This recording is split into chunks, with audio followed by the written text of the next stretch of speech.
Hello বন্ধুরা, সবাইকে স্বাগতম জানাই আমার এই চ্যানেলে। আশা করি তোমরা সবাই ভালো আছো। তো 2023 শেষ এবং 2024 এসেই গেছে প্রায়। তো আজকের এই ভিডিওতে আমি তোমাদের বলতে চলেছি যে কোন কোন আইফোন গুলোর থেকে তোমাদের দূরে থাকা উচিত এবং কোন আইফোন কার জন্য ভালো এবং কোন প্রাইসে নেওয়া উচিত। কিন্তু ভিডিও চালু করার আগে যারা এখনো চ্যানেলকে সাবস্ক্রাইব করোনি তারা অবশ্যই করে চ্যানেলকে সাবস্ক্রাইব করে নিও। এটা তোমাদের জন্য তো ফ্রি, কিন্তু আমাকে অনেক মোটিভেট করে এবং আমার অনেক হেল্প করে এই এক একটা সাবস্ক্রাইব। তো অবশ্যই করে চ্যানেলকে সাবস্ক্রাইব করবেন। তো আমার নাম আকাশ আর আপনারা দেখছেন টেক ইন বাংলা। তো সময় নষ্ট না করে শুরু করা যাক। তো সবার প্রথমে আমি আপনাদের বলছি যে কোন আইফোন গুলো একদমই নেওয়া উচিত না এখন 2024-এর হিসাবে। তো আইফোন 6s থেকে শুরু করে আইফোন 10s ম্যাক্স অব্দি এর মধ্যে একটিও ফোন আপনারা নেবেন না। একদম পয়সা আপনাদের ফালতুতে নষ্ট হবে এবং আপনারা সেই আসল iOS এক্সপিরিয়েন্স করতে পারবেন না। একটা আইফোন যেভাবে কাজ করে সেটা আপনারা এক্সপিরিয়েন্স করতে পারবেন না যদি এখন আপনারা এই ফোনগুলো নেন। এবং আপনারা যদি ভাবেন যে আমি আইফোন নিব এবং অনেক বছর চলাবো, তো সেটা তো পসিবল না। আইফোন 6s থেকে শুরু করে আইফোন 10s ম্যাক্স অব্দি, তো এই ফোনগুলো থেকে আপনারা দূরে থাকবেন, তাহলে আপনাদের জন্য ভালো এবং আপনাদের পয়সাও বাঁচবে। তো এবার আমি বলছি যে কোন কোন ফোনগুলো নেওয়া উচিত 2024-এর হিসাবে। তো প্রথম যে ফোনটি আছে সেটা হচ্ছে আইফোন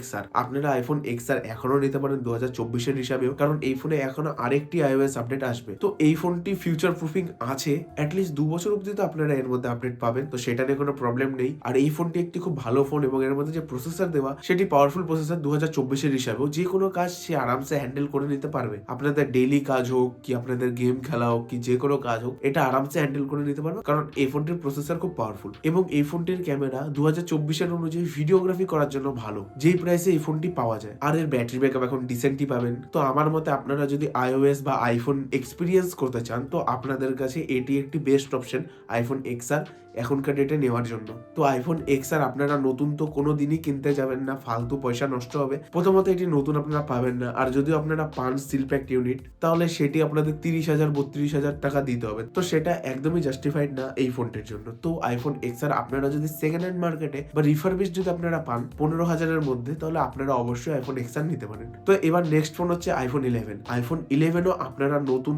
একদমই নেবেন না। আমাকে অনেকে মেসেজ করেছে, দাদা আমি আইফোন 11 30,000-এ পাচ্ছি, তো আমার কি নেওয়া উচিত? একদমই আইফোন 11 30,000-এ নেওয়া উচিত না। 2024 অনুযায়ী এই ফোনটি 30,000-এ একদমই নেবেন না। নতুন তো কোনো মতেই নেবেন না। আপনারা সেকেন্ড হ্যান্ড নিন বা রিফারবিশ নিন, সেটা ঠিক আছে, বাট নতুন নেবেন না। তো আইফোন 11 ও আইফোন XR এর মতন সমস্ত কিছু পাবেন, same display, same body, same battery life, সবকিছু সেম থাকবে। খালি এখানে দুটো জিনিস নতুন পাবেন, সেটা হচ্ছে একটা আল্ট্রা ওয়াইড ক্যামেরা আপনারা এখানে পেয়ে যাবেন এবং এখানে আপনারা নতুন প্রসেসর পাবেন A13 Bionic, যেটা খুব পাওয়ারফুল প্রসেসর এবং সেই প্রসেসর আইপ্যাড 9 জেনে ইউজ করা হয়েছে, যেটা আমি অলরেডি ইউজ করি। তো নো ডাউট আইফোন 11 2024-এর অনুযায়ী খুবই পাওয়ারফুল একটি ডিভাইস, কারণ এটার মধ্যে যে প্রসেসর দেওয়া সেটি খুব পাওয়ারফুল একটি প্রসেসর। আর এর ব্যাটারি লাইফ আইফোন XR এর মতনই সেমই চলবে, খুব বেশি হলে 10-15 মিনিটের হেরফের থাকবে, তার বেশি কিছু না। বাকি একদম সেম আইফোন XR। শুধুমাত্র একটি বিষয় আপনাদেরকে ধ্যান রাখতে হবে, সেটা হচ্ছে এই ফোনটি খুব তাড়াতাড়ি হিট হয়ে যায় এবং যার কারণে এর ব্রাইটনেস ড্রপ করে নেয়। তো এটা শুধু আইফোন 11 এর প্রবলেম নয়, এটা সমস্ত আইফোনের প্রবলেম যে আইফোন খুব তাড়াতাড়ি হিট গেন করে নেয় এবং যার কারণে তার ব্রাইটনেসকে ড্রপ করতে হয়, কারণ ফোন প্রচন্ড পাওয়ারফুল। তো এটা খুব অবভিয়াস যে ফোন হিট হবে এবং তার ব্রাইটনেসটিকে কমিয়ে নেবে, এটা খুব অবভিয়াস। তো এক কথায় আপনারা আইফোন 11 নিতে পারেন, একটি ভালো ডিভাইস, একটি ভালো ফোন, কিন্তু এই ফোনটিও আপনারা নতুন একদমই নিতে যাবেন না। এই ফোনটি হয়তো আপনারা রিফারবিশ নেন, না তো সেকেন্ড হ্যান্ড মার্কেটে খুঁজুন, আপনারা পেয়ে যাবেন। আর এই ফোনটির যে প্রাইস সেটা কোনো মতেই 25,000-এর উপরে দিবেন না। এটা আরামসে সেকেন্ড হ্যান্ড মার্কেটে 20 থেকে 23,000-এর মধ্যে পাওয়া যায়। তো খুব ভালো কন্ডিশন হলে 25,000, কিন্তু 25,000-এর বেশি এই ফোন একদমই ডিজার্ভ করে না, কারণ এই ফোনটিও আইফোন XR এর মতন 4G সেট। তো নেক্সট যে ফোন আছে সেটি হচ্ছে আইফোন 12। এই ফোনটি আপনারা নিতে পারেন, খুবই ভালো ফোন। তো এর মধ্যে যে প্রসেসর দেওয়া সেটি আইফোন 11-এর থেকে পাওয়ারফুল প্রসেসর এবং এটির নন প্রো সিরিজের ডিসপ্লেতে সব থেকে বড় আপগ্রেড করেছে পুরোনো এই দুটি ফোনের থেকে, আইফোন XR আর আইফোন 11-এর থেকে। কারণ আইফোন 11 আর আইফোন XR আপনারা পাচ্ছেন LCD ডিসপ্লে, কিন্তু এখানে আইফোন 12-এ আপনারা পাচ্ছেন একটি অ্যামোলেড ডিসপ্লে, যেটি দেখতে খুবই ভালো লাগে এবং কালার খুব পাঞ্চি আসে এবং সুন্দর লাগে কোনো মুভি বা কোনো ভিডিও বা কোনো গান দেখতে। আর তার সাথে সাথে আইফোন 12-এ আইফোন 11-এর থেকে অনেক বেশি ক্যামেরাতে আপগ্রেড করেছে, কারণ আইফোন 12-এ আপনারা 3টি ক্যামেরাতেই পেয়ে যাবেন নাইট মোড, যার মাধ্যমে রাত্রেও আপনারা খুবই ভালো ফটো ক্লিক করতে পারবেন। এবং এই ফোনটির ডিজাইন একটি মডার্ন ডিজাইন, কারণ এটি বক্সি শেপে আসে, তো এটি দেখতে খুবই মডার্ন লাগে।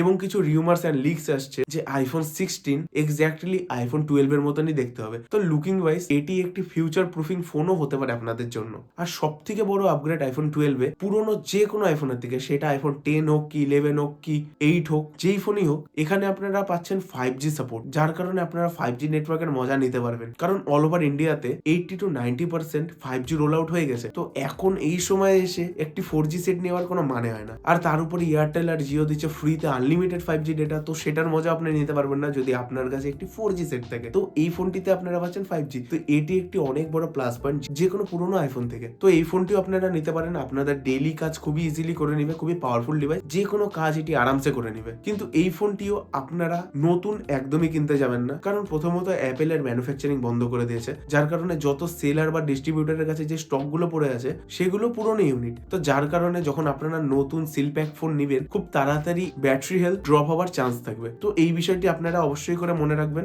নতুন আইফোন 12 নেওয়ার আগে। তো এই ফোনটি হয়তো আপনারা রিফারবিশ নেবেন, আর নয়তো সেকেন্ড হ্যান্ড মার্কেটে আপনারা খুঁজবেন, আপনারা পেয়ে যাবেন সেকেন্ড হ্যান্ড মার্কেটে। তো এই ফোনটির যে প্রাইস, এটা কোনো মতে 35,000 এর উপরে দিবেন না, কারণ এই ফোনটি আমরা 30 to 33,000 এর মধ্যে পেয়ে যেতে পারি আরামসে। আর যদি খুবই ভালো কন্ডিশনে দেখে তাহলে ম্যাক্সিমাম 35,000, কিন্তু 35,000 এর বেশি এই ফোনের জন্য একদমই দেওয়া উচিত না। এবার নেক্সট যে ফোন আছে সেটা হচ্ছে আইফোন 13। আপনারা আইফোন 13 নতুন নিতে পারেন, খুবই ভালো ফোন, খুবই পাওয়ারফুল ডিভাইস। এবং আমি তো বলবো আইফোন 14 এর থেকে হয়তো আপনারা আইফোন 13 নেবেন, নয়তো আইফোন 15 নেবেন। আইফোন 14 কে স্কিপ করে দেন, এটাই বেস্ট আপনাদের জন্য। তো আইফোন 13 খুব ভালো ফোন। এর মধ্যে আপনারা নতুন একটি জিনিস পাচ্ছেন, সেটা হচ্ছে সিনেম্যাটিক মোড, যেটার মাধ্যমে আপনারা ডিএসএলআর এর মতন ভিডিও শুট করতে পারবেন, যেটা খুব ভালো লাগে দেখতে, আর যেটা আমি অলরেডি ইউজ করি আমার ভিডিওতে, সিনেম্যাটিক মোড। তো আইফোন 13 এর বিষয়ে বেশি কিছু বলার নেই, কারণ এটি খুবই ভালো ফোন এবং এর ক্যামেরাও ভালো, ব্যাটারি লাইফও খুব ভালো, এর পারফরমেন্সও ভালো, সমস্ত দিক থেকে এটি একটি অল ইন ওয়ান ফোন। কিন্তু আইফোন 13 কেনার আগে আপনাদের একটা জিনিস জানা উচিত, আইফোনে যে গ্রিন স্ক্রিনের ইস্যু আসছে সেটা ম্যাক্সিমাম দেখা যাচ্ছে আইফোন 13 এর লাইন আপে। তো এই বিষয়টা আপনারা খেয়াল রাখবেন যে আপনাদের ডিভাইসে হয়তো বা গ্রিন লাইন আসতে পারে বা গ্রিন স্ক্রিন হতে পারে, কিন্তু যদি আপনাদের ফোন আন্ডার ওয়ারেন্টি থাকে তাহলে সেটা অ্যাপেল ফ্রিতে রিপ্লেস করে দিবে। আর যদি ওয়ারেন্টির বাইরে চলে যায় তাহলে আপনাদের 30 থেকে 35,000 টাকা খরচা করতে হবে। তো এই বিষয়টা আপনারা মনে রাখবেন আইফোন 13 নেওয়ার আগে। কিন্তু তার পাশাপাশি আরেকটিও জিনিস আছে যে আগের থেকে এখন এর গ্রিন স্ক্রিন হওয়ার ইস্যুটা অনেক কমে গেছে। তো এই বিষয়টা আপনারা অবশ্যই করে মনে রাখবেন আইফোন 13 নেওয়ার আগে। আপনারা আইফোন 14 নিলেও নিতে পারেন, যদি আপনারা 50,000 এর মধ্যে আইফোন 14 পেয়ে যান নতুন, তাহলে আপনারা অবশ্যই আইফোন 14 নিতে পারেন। আইফোন 14 ও খুব ভালো ফোন, কিন্তু আইফোন 13 এর থেকে আইফোন 14 এ খুব একটা বেশি আপগ্রেড নেই, কিন্তু আইফোন 14 থেকে আইফোন 15 এ অনেক বেশি আপগ্রেড আছে। তো আমার মতে আপনারা যদি আইফোন 14 70,000 এ পান তাহলে আইফোন 14 স্কিপ করে দেন, ওর সাথে 10,000 টাকা মিলিয়ে আইফোন 15 নিয়ে নেন। আপনারা দুঃখিত হবেন না, উল্টো আপনারা খুশি হবেন আইফোন 15 পেয়ে। তো আমার মতে যদি আপনারা আইফোন 14 50,000 এর মধ্যে পাচ্ছেন তাহলে আপনারা আইফোন 14 নেন, আর যদি না পান তাহলে আইফোন 14 স্কিপ করে দিন। তো এবার লাস্ট যে ফোনটি আছে সেটি হচ্ছে আইফোন 15। আপনারা চোখ বন্ধ করে আইফোন 15 নিতে পারেন, খুবই ভালো ডিভাইস, খুবই ভালো ফোন, খুবই পাওয়ারফুল ফোন, এবং এর মধ্যে যে ক্যামেরা সেটআপগুলি দেওয়া সেগুলি খুব পাওয়ারফুল এবং খুব ভালো ক্যামেরা সেটআপ। প্রথমবার অ্যাপেল নন প্রো সিরিজে 48 মেগাপিক্সেলের ক্যামেরা দিয়েছে এবং এর মধ্যে ডাইনামিক আইল্যান্ড দেওয়া, যেটা দেখতে খুব ভালো এবং মডার্ন ডিজাইন একটা। তো আপনাদের যদি পয়সার কোনো প্রবলেম না থাকে তাহলে আপনারা সিধা আইফোন 15 নিয়ে নিন, আপনারা ভুল হবেন না, সেখানে আপনারা উল্টা খুশি হবেন আইফোন 15 নিয়ে। তো বন্ধুরা, এটাই ছিল আজকের এই ভিডিওতে যে আপনারা কি করে আপনাদের জন্য একটি ভালো আইফোন কিনতে পারেন 2024-এ। তো ভিডিওটি কেমন লাগলো সেটা আপনারা অবশ্যই কমেন্টের মাধ্যমে জানাবেন। তো বন্ধুরা, এতটুকুই ছিল আজকের এই ভিডিওতে। দেখার জন্য আপনাদের সবাইকে ধন্যবাদ। এই ভিডিওটি যদি আপনাদের ভালো লেগে থাকে তো ভিডিওতে লাইক করুন এবং নিজের বন্ধুদের সাথে শেয়ার করুন, এবং যারা যারা চ্যানেলে এখনো সাবস্ক্রাইব করেননি অবশ্যই করে চ্যানেলকে সাবস্ক্রাইব করুন, যাতে আমি আপনাদের কাছে এরকমই নতুন নতুন ইনফরমেটিভ ভিডিও আনতে পারি। তো তার জন্য অবশ্যই করে চ্যানেলকে সাবস্ক্রাইব করবেন। তো দেখা হচ্ছে খুবই তাড়াতাড়ি নতুন ভিডিওতে। ততক্ষণের জন্য ভালো থাকুন, সুস্থ থাকুন।